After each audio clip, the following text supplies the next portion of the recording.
Pokémon Winds and Waves is releasing in 2027, and boy, is that interesting. So obviously, it's been about a week since the Pokemon Presents Pokemon Day, and honestly, we've just been all gas ever since then, especially if you're watching the main channel, but very interesting. I think that Pokemon Winds and Waves, I think it looks pretty good, obviously from the first trailer. We'll have to wait and see, but we've got like a whole year until it releases.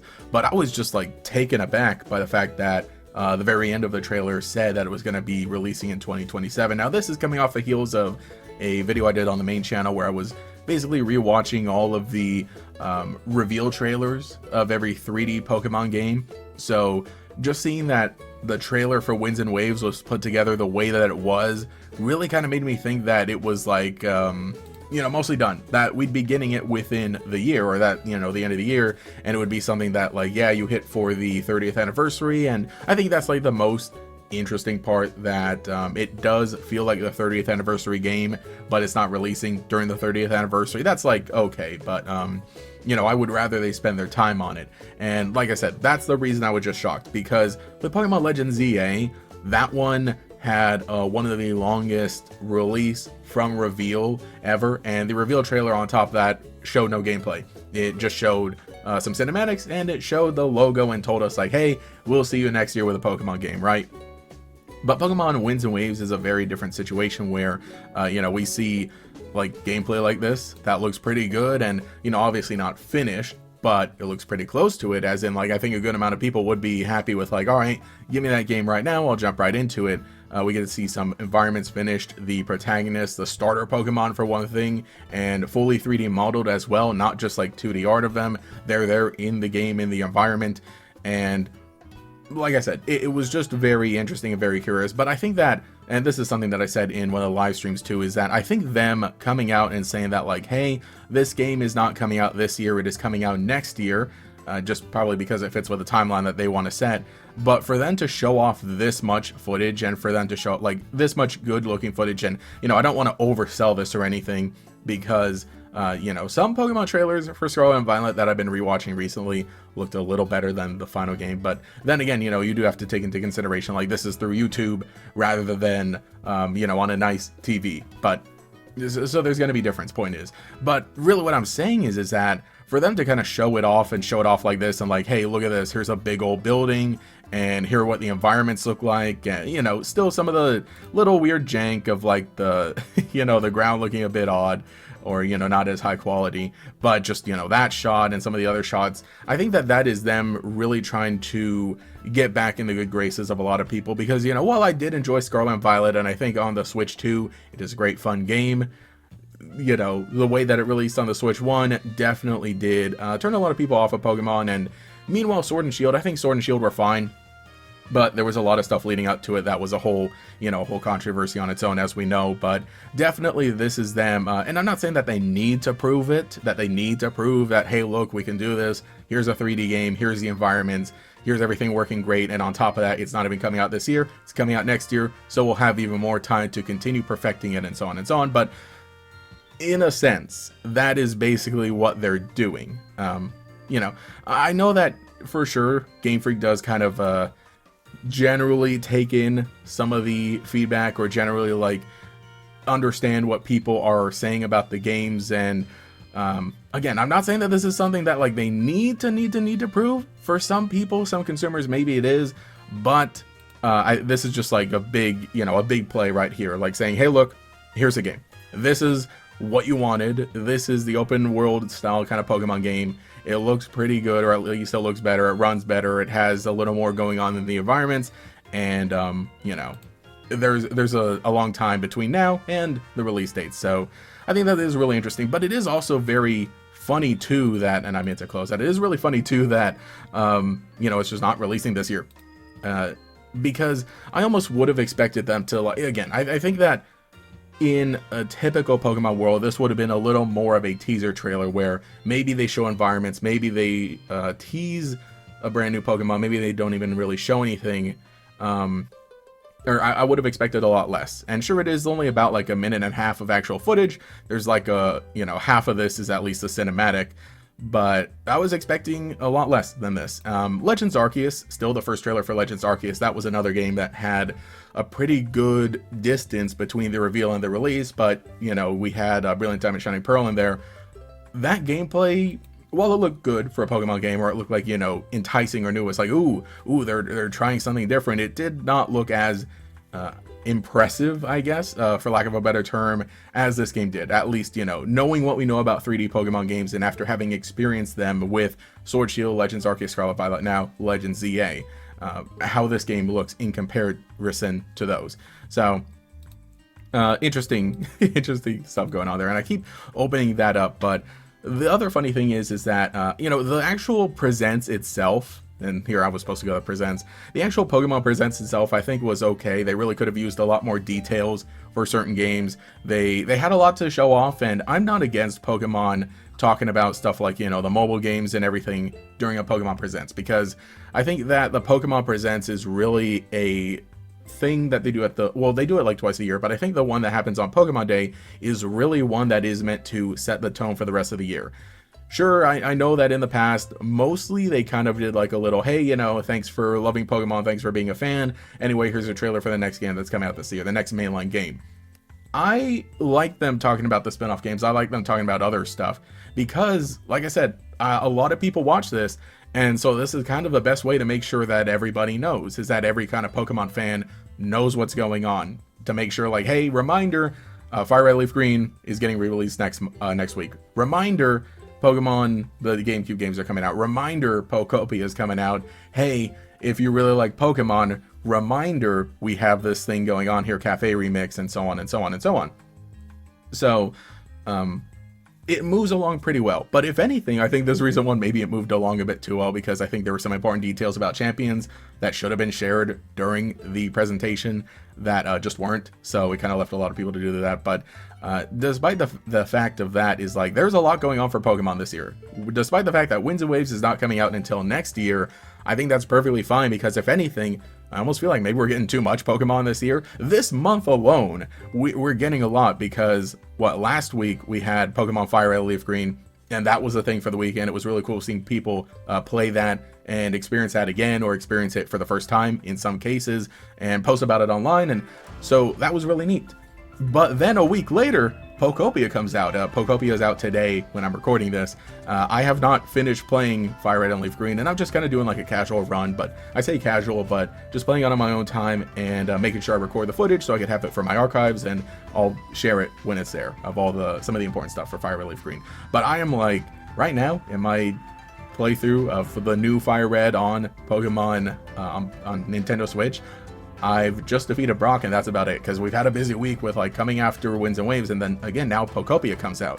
So if anything, I think maybe Pokopia should have been delayed a bit, and then sometime this month we're getting XD Gale of Darkness, like this month. Like, yeah, okay, 2 of these are re-releases, you know, re-release of an old main series game, and again, it is the one that people replay the most, and we kind of talked about that a bit, but re-release of this Pokemon XD Gale of Darkness, I have never played personally, and this one's a whole thing on its own of why XD Gale of Darkness and not Coliseum first. Who knows?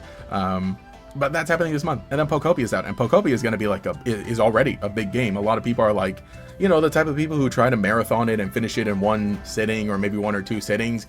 It's taking them a lot longer, because there's just a lot more to do in this game, just because of the type of game that it is.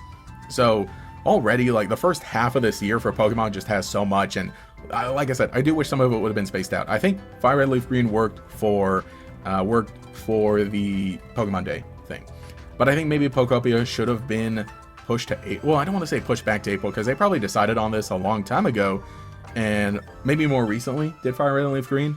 But Fire Red and Leaf Green makes most sense on Pokemon Day, and then meanwhile this, okay, we've been waiting for this, but just the fact that Fire Red and Leaf Green and then Pokopia, I think this should have happened in April, or, you know, it should have been Coliseum first in April, and then XD Gale of Darkness sometime in the summer, and then, you know, let's not forget that Pokemon Champions comes out in April, which, you know, seemingly isn't going to be a game with a campaign, no start, middle, and end. It's going to be the new way that we play VGC competitively, but I think that still a lot of Pokemon fans are going to want to download it just to maybe check it out, see what's going on, maybe get into some casual battles online, just, maybe some extra rewards in Pokemon Home, hopefully. We'll see how that goes. But the point is that like it's a really stacked year in terms of two spin-off games, two new spin-off games, one big one with a story, beginning, middle, end, and a full campaign with like over 40-50 hours or whatever just to reach credits. That's not including replay value of potentially every day. A new mobile, or, and I hate to say free to play, and I hate that this game is like the free to play style, but again, basically the new way that we're going to be handling competitive Pokemon, plus a re-release, plus another re-release, and then on top of that, we still have hanging over our heads Pokemon Coliseum, whenever that's going to come out, so probably sometime this year, and then potentially Ruby and Sapphire, which apparently there's some hints in Fire and Leaf Green that will probably also get Ruby Sapphire. I would expect it, just the way that Generation 3 is built. And I understand why they want to release Fire and Leaf Green as opposed to like the original games, well, because we got those already like 10 years ago. I think this is totally the right choice for the Pokemon game at all to like re-release on I don't want to say virtual console because they don't use that term anymore, but this is effectively virtual console.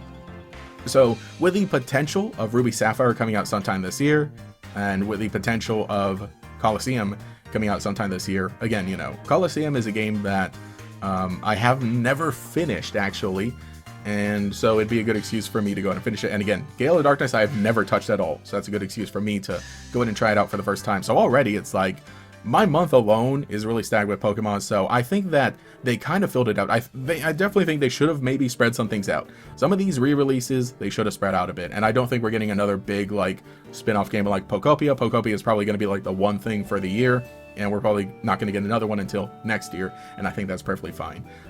Winds and Waves though, I don't know how that's gonna go over, whether that's gonna be late 2027. I kind of hope it isn't, just because of how much they showed, just because of how much of the game looks close. Like Legends Arceus did say early 2022 when it was revealed, so that was that promise, and then that came out in January. I personally have predicted, and when we've been our discussions in the live streams, I've predicted that Winds and Waves would be a summer release for next year because again, it looks pretty ready, or not, I don't want to say ready, but it looks pretty set to release within a year potentially. I want them to take their time. I want them to take their time. However, if it was going to be releasing at the end of 27, I don't want that long of a space between announcement and reveal. And I know that Pokemon is the outlier. That's a normal thing for video games. For video games to say, hey, here's the trailer, it comes out in 2 years, we'll see you then. Pokemon was really in that habit of saying, okay, here's the game, it comes out in like 7 months, 8 months, or something like that, or at the end of the year. Omega Ruby Alpha Sapphire was a big crazy one. I think it was revealed in like May, and then it came out in November. Actually, Let's Go Pikachu and Eevee did the same, but then again, those are both remakes, so for a brand new game, it's probably different. But still, and I'm not saying that there isn't stuff to fill out. Like literally, there's going to be a Pokemon thing to do every single day if you are consuming every single part of the franchise, which I personally am not. I don't really care much about Unite. Maybe I'll try it out a bit. I hear for alligators in it now. Cafe remakes, I tried out once or twice.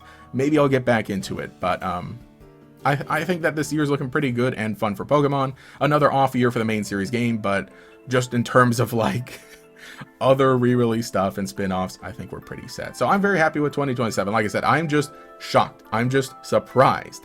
I would have totally expected them to just show us the logos and say, hey, we'll share more details later. But then again, I think that this recent Pokemon Day, it was really important for Pokemon to wow us, and whether this trailer wows you is up to you, and it's something you can determine. I don't think I was wowed by it. I was pleasantly impressed. That's what I would call my reaction to this gameplay. Pleasantly impressed and very happy, because I think that this was a really good reveal trailer. Never mind the whole presents itself, that could have been better, but I think the reveal trailer for Winds and Waves, I think was just about perfect. Exactly what it needed to be. So those are some thoughts about Pokemon, what's going on for this year for 2026 and going into 2027. I do hope that this doesn't take too long, just because I think that there's a chance for the hype to die down and for people to kind of forget about it. And, I'm sure we're going to be thinking about this the whole time, but I really don't expect there to be any more news too soon. Maybe, here's the thing. So we pretty much always do a Pokemon Presents in summer as well. Not always. But most of the time, Most of the time we have the big one in February, and again, like I said, that's the one to set the tone. And then sometimes we have one in like June, July, or August as like a follow-up, as to be like, hey, look, remember, here's what's happening, and so on. So I don't even know if I would say we'll get another trailer, but the thing is like the floodgates for Winds and Waves are already open, right? We've seen gameplay, so there's almost no reason not to make even more trailers. So like, and I think that that'd be a good opportunity to maybe nail a release date, or at least a release window. So that's like a big prediction throwing out there, predicting and saying that like, okay, maybe during the summer when we get the second presents for the year, they'll give like a window for Pokemon Winds and Waves. That's my prediction too. Maybe they'll say like, see you next year, comes out in summer. So those are my thoughts on Pokemon Winds and Waves and the year for Pokemon. Let me know what you think in the comments below. It's going to be a fun one. Let me know what game you're most excited for. I think that, like I said, things could have been handled maybe just a little better. A little frustration here and there in terms of how certain things are being handled. Specifically Coliseum, specifically XD Yellow Darkness. I think that's a little wonky there. And how, if XD Yellow Darkness comes out before Coliseum? Or do you think they would legitimately do just both on the same day? I don't know. We're literally like 5-6 days into March, so the countdown begins now, man. Yeah, let me know what you think in the comments below. Anyway, this GatorX here on the second channel. If you want to watch the live streams, can hop on the main one. We're streaming Pokopia the day that this video is going on the second channel, but that's on the main channel, you know. Hopefully it's not too confusing. Anyway, this GatorX. I'll catch you all later.